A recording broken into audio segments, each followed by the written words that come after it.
What would it be like to be 120 years old, standing in front of thousands of people and giving a final address? Barry, that picture is one that I have run through my mind. I don't know how many hundreds and hundreds of times. It's a phenomenal picture. Welcome, everyone. Foundations for Life, Barry Phillips, Mike Clayton. And we're going to go to a statement a verse out of this week's Torah portion today. And let's see where it goes. What do you think, Barry?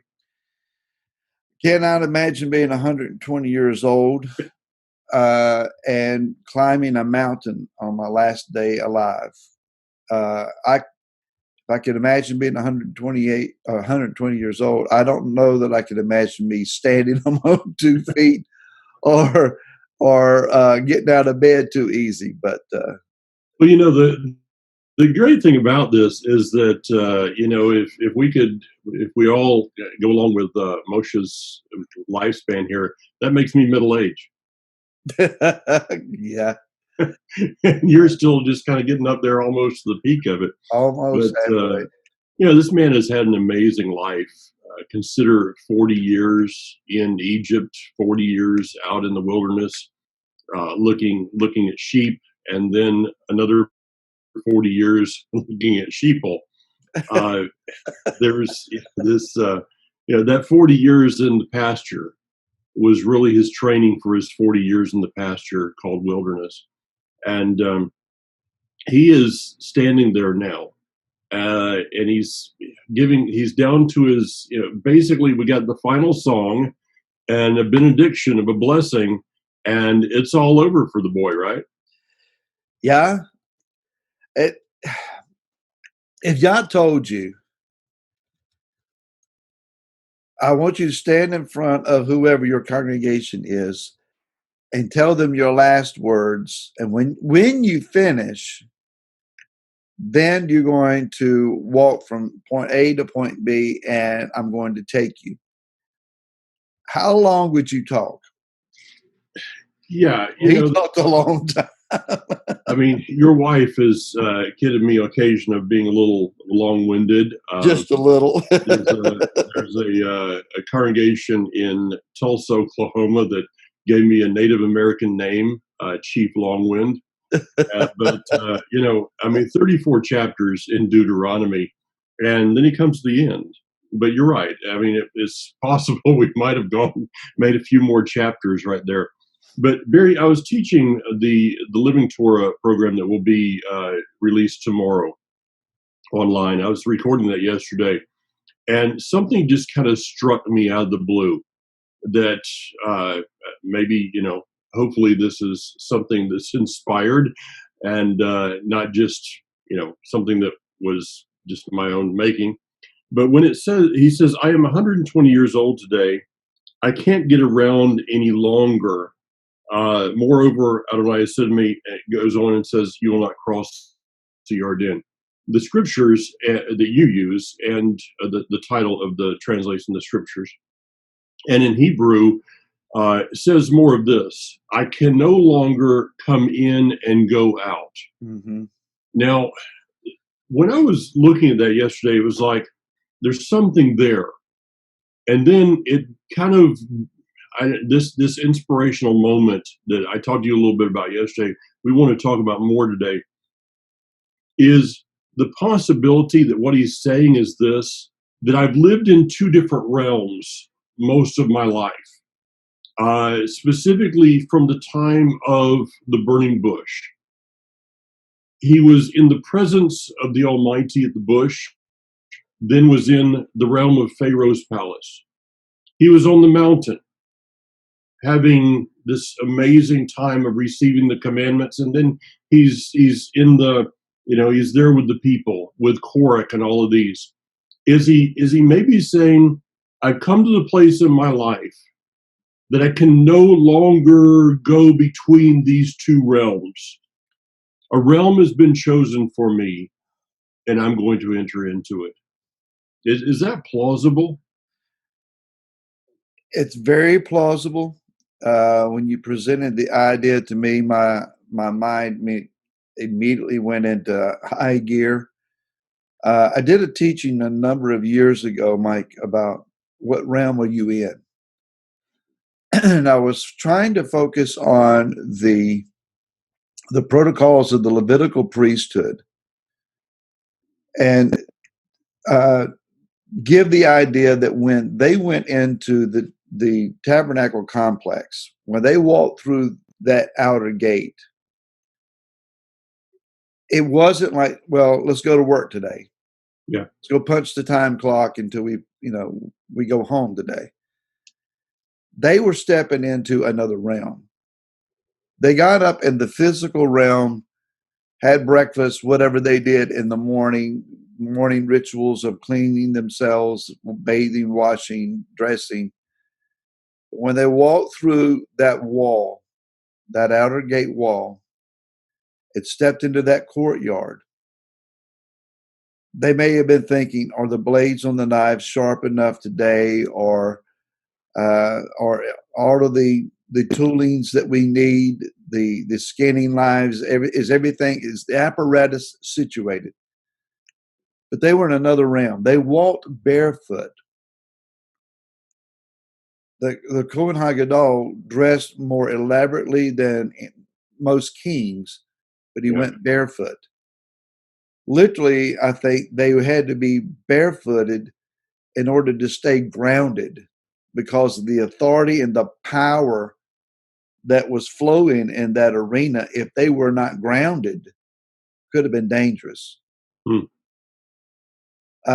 So when the Kohanim moved into the inner chamber with the menorah, the table of showbread, the altar of incense, and then the veil that separated to the Holy of Holies, they weren't in there talking about what they had for supper the night before. Or do you know what my wife said to me when I got home yesterday?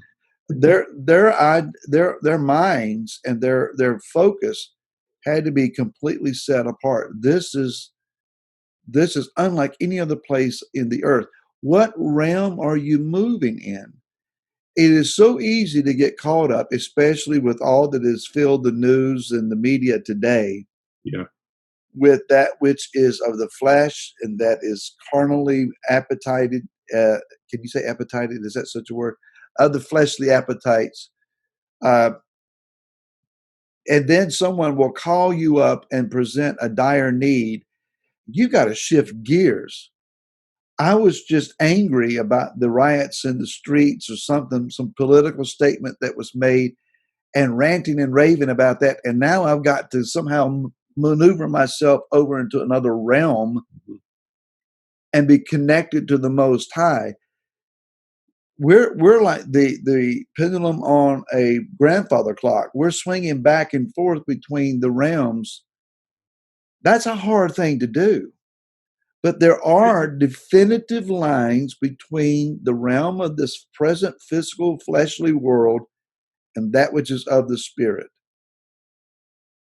And it's difficult to get over in the spiritual realm and not need to vacillate back over and take care of physical realm issues. I think that maybe Paul, we could probably go to some of his writings and see this same concept. Maybe that he was thinking about that. When he came to the end of his life, he went over the things he had done. He said, it's better for me to leave, though my desire is to stay. This is the same thing he was struggling with. And as you're talking about this of the Levites going into that realm, they didn't, they didn't have bumper stickers on their donkey. Maybe if they had a donkey, they didn't put a bumper sticker on that says, I'd rather be fishing, or I'd rather be playing golf or something like this. They walked into their position, and they didn't just, as you said, they didn't just walk in and say, well, okay, guys, here we are again. We got to do these sacrifices for these people. No, I think they were, it was a time in which they were a heightened awareness of where they are, that where they were at, what they were doing.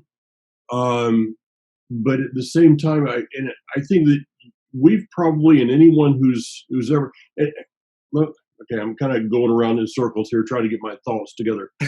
Um, I don't want what I'm about to say to just be relegated to someone that's in ministry, quote unquote, in ministry, and Whatever that is. yeah, and standing in front of people, and like we do all the time.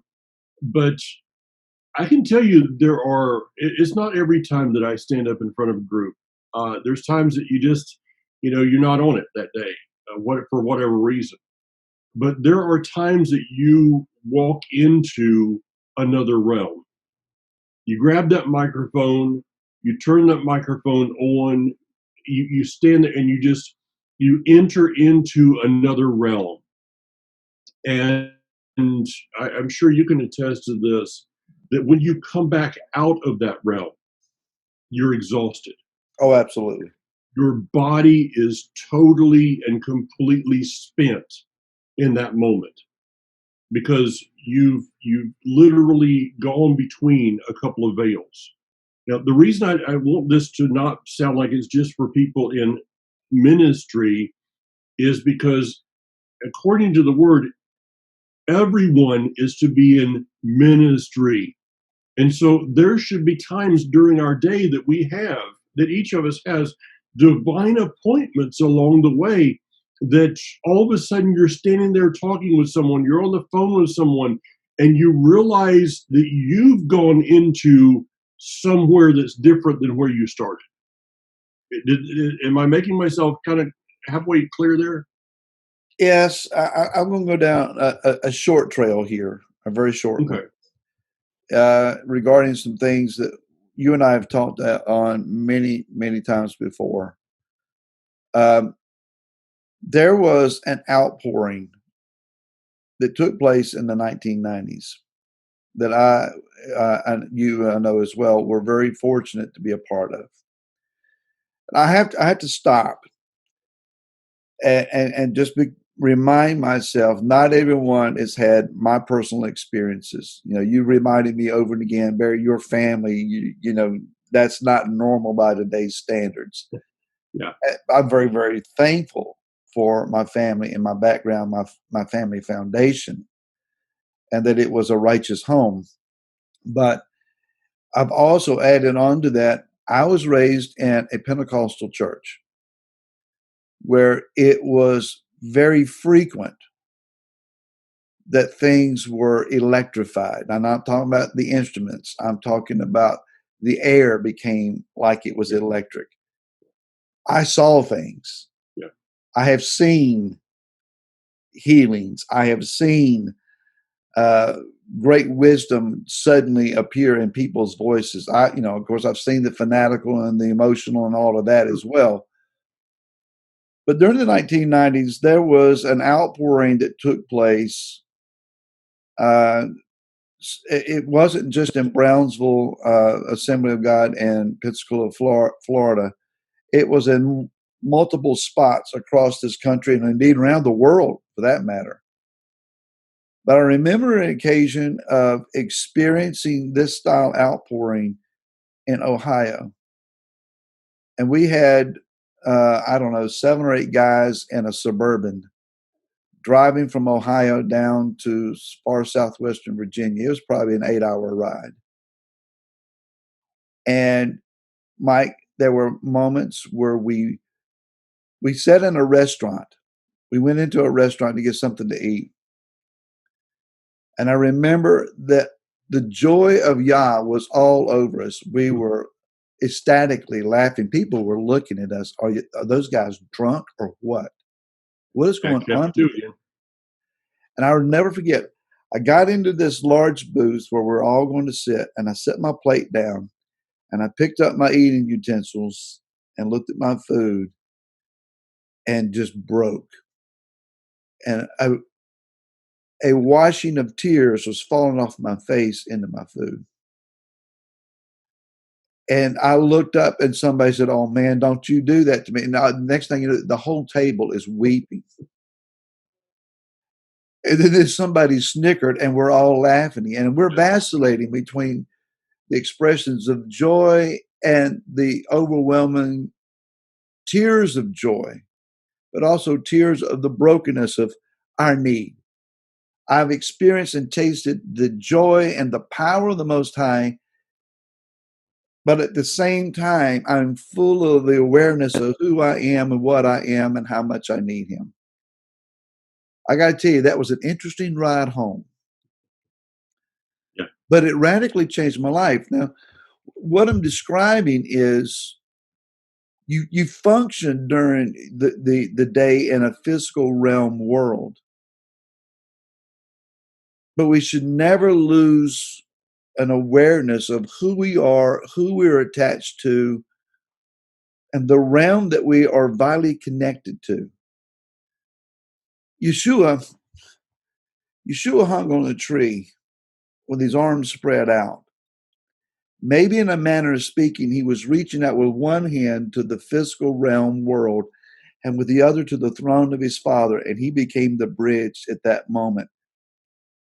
That the healing and deliverance and the love, the power of the Most High could flow into the needs of those that are still in this physical realm. Like The problem is, are you and I? I'm sorry. Kind of like that Michelangelo painting of the the fingers coming to the hands. Yeah. They can't quite touch, and Messiah becomes that one that brings those two hands together, which is the literal meaning of the word intercession. So, are we willing to be sacrificed and totally giving of ourselves to do what he did?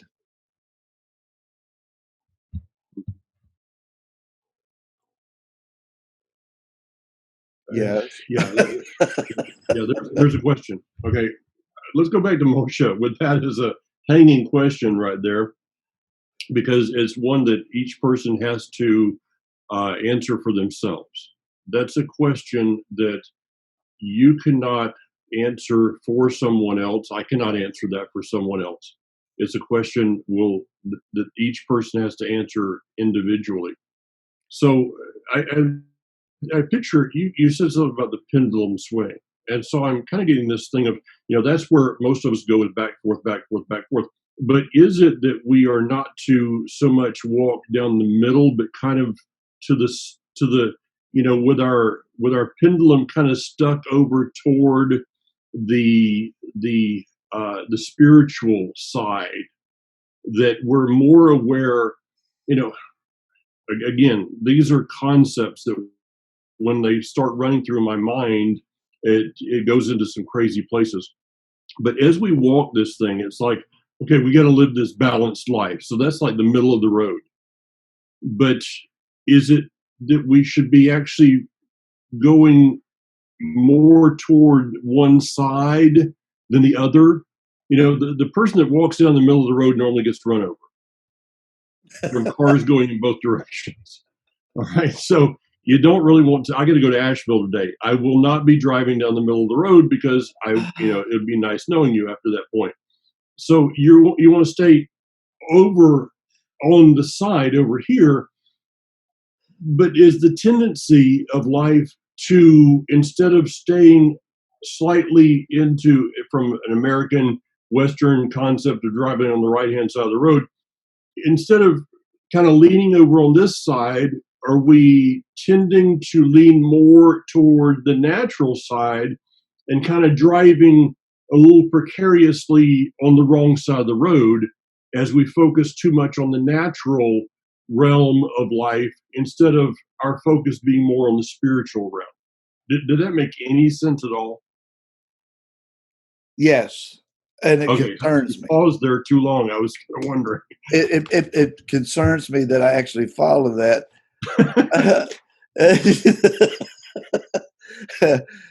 You're welcome. There is a verse here.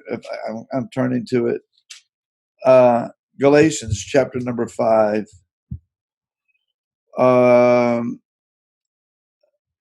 Let's see if I can find it here.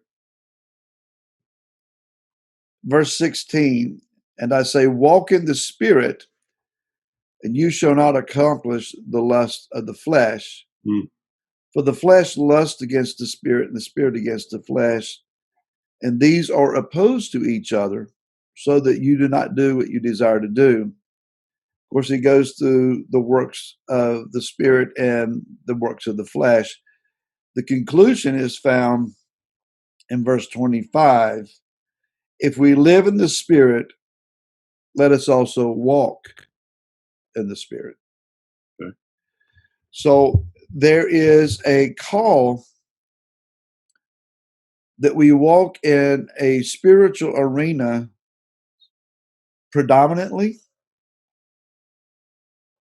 perhaps is the right word there, is, the old phrase from many years ago is, you're so heavenly minded, you're no earthly good. And so spiritually minded that you're no count in anything else. Walking in the spirit doesn't mean that you don't have to clean your house, mow your yard, or take care of things that need to be done. Yah has always understood us to be a working people. Whatever it is that your hands find to do it with all your might. As the Messiah, you need to work. You need to do the things that need to be taken care of. And my wife reminds me of that frequently. If it were not raining today, it would be gutter cleaning day. That's a job I do not enjoy. So for anybody that's in Virginia, the reason it's raining today is because Barry prayed that in.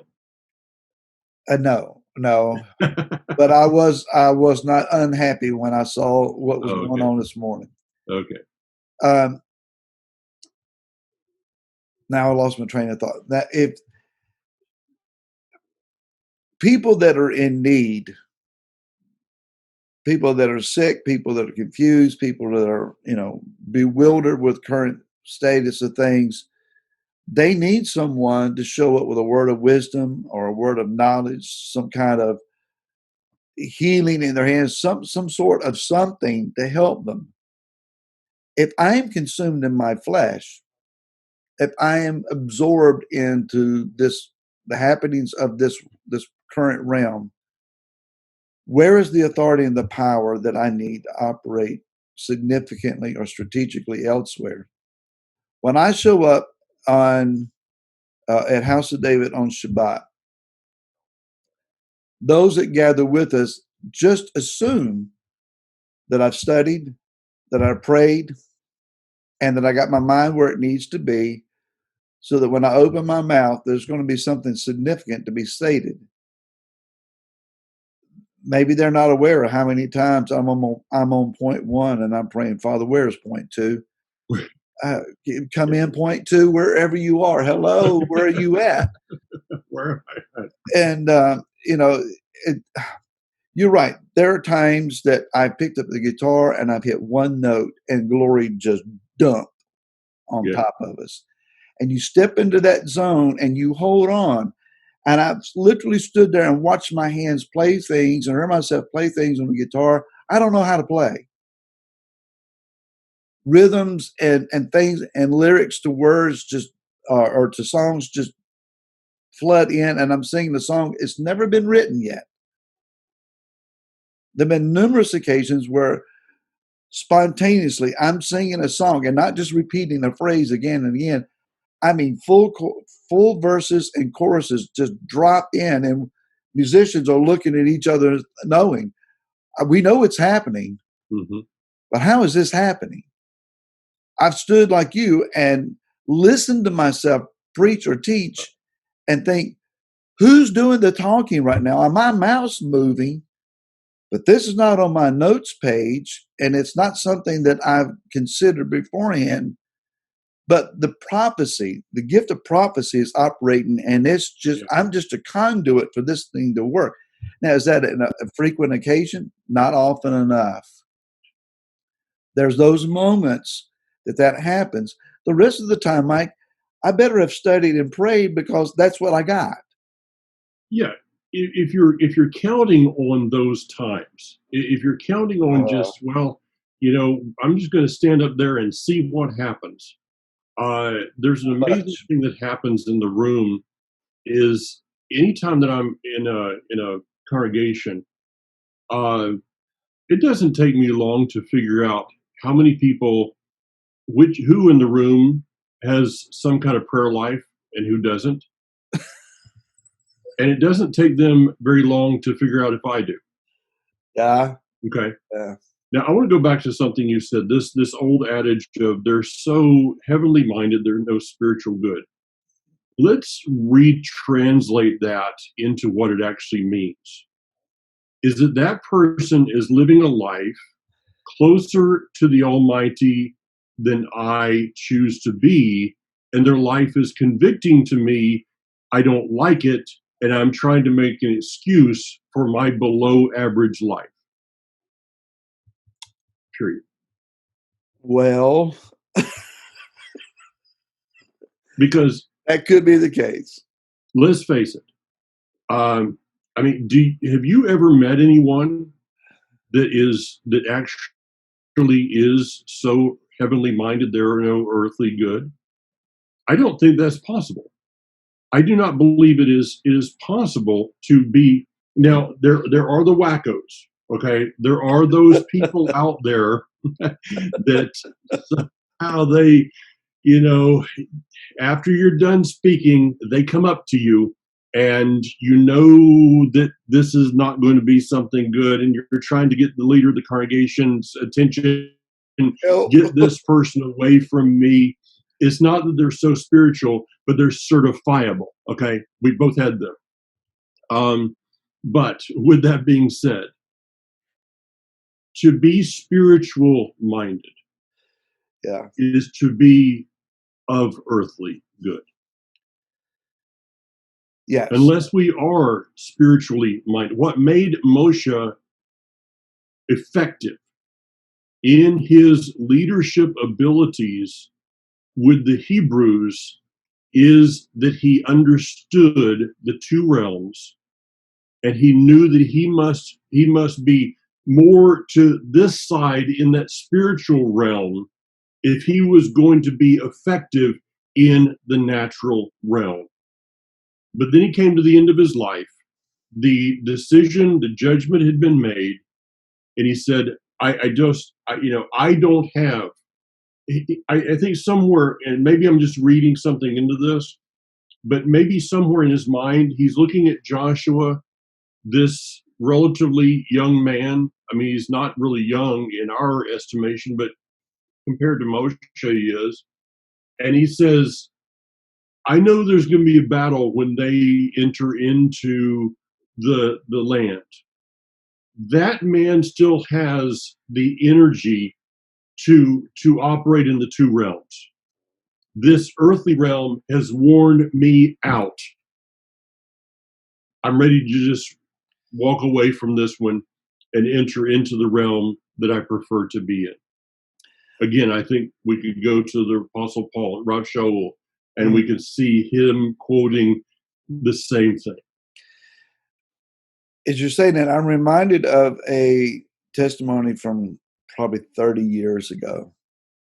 Young man, early 20s, dying of leukemia, laying in a hospital bed. Prayers have been offered, believing that he was going to be raised up and miraculously healed. And it's getting obvious that that's not going to happen. And the testimony I heard was a friend of mine was the pastor of these people at the time. And he said the mom was at the bed talking to her son, and her son mumbled something to her and said, Mom, I can't even see you anymore. He was already crossing over. I have a brother in our congregation. His mom was lying in a hospital room. I never met his mom, but he called me and said, My mom's dying. We drove to the hospital. I went in with him. She's laying in the bed staring at the ceiling. And he said, Mom, this is Barry. And he's come to pray with you. Is that okay? And she glanced at me and she says, uh-huh. And immediately put her head back up. I said, Mrs. Spade, who are you looking at? And this was a good Baptist woman. She said, Jesus. I said, do you see him? she glanced at me and said, uh-huh, and immediately turned her head back up to the ceiling. I prayed, but that woman was already staring into his face. And I told her, I said, Mrs. Spate, when he reaches for you, it's okay. You go. She died just a few hours later. They've already crossed over, Mike.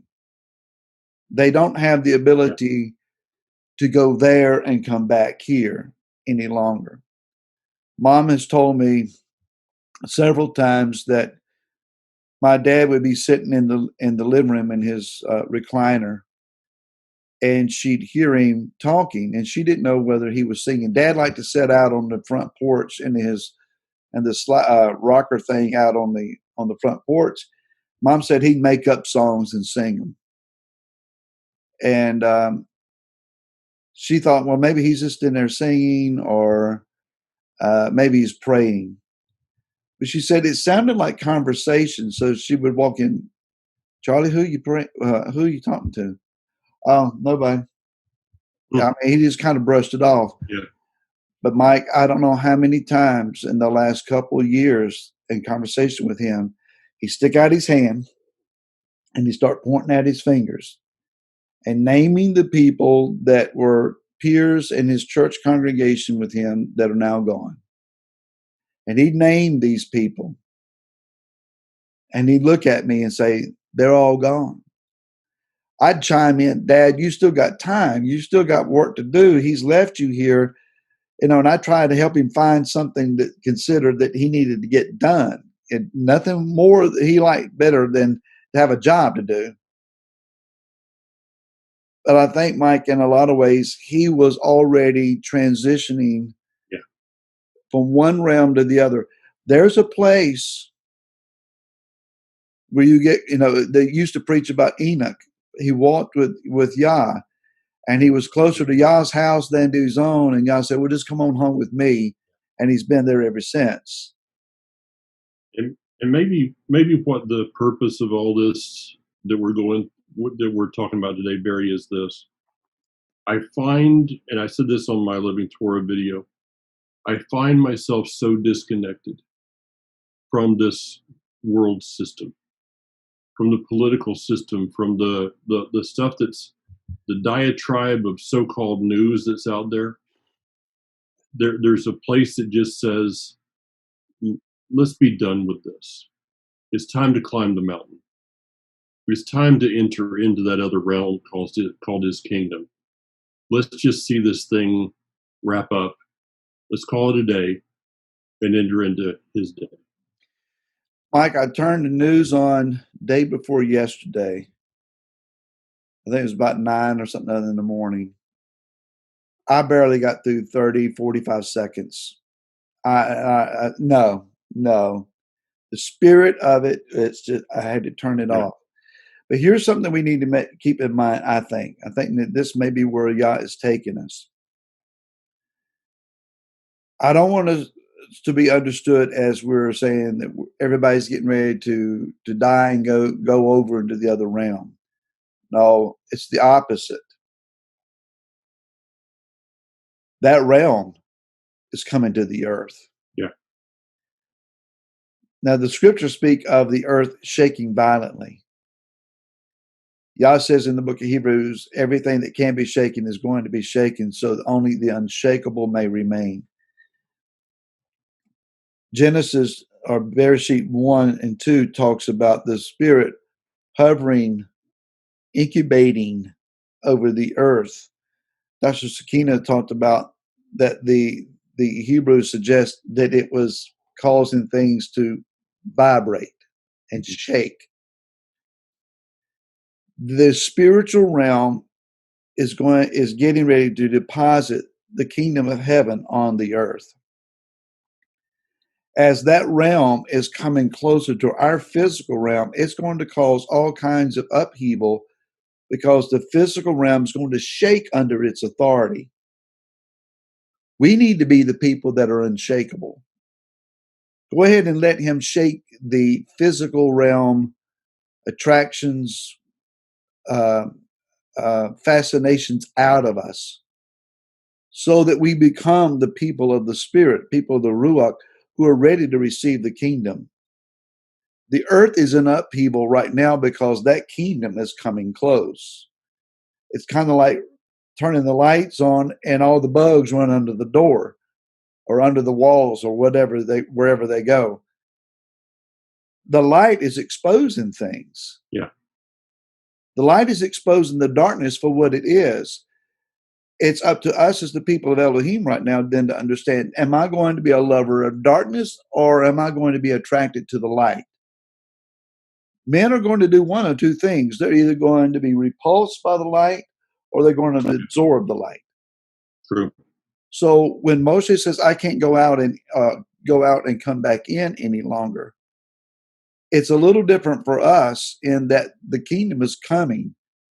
Am I able to transition to the kingdom or am I going to flee from the kingdom? And that's where where Revelation's talking about they will say to the rocks, follow me.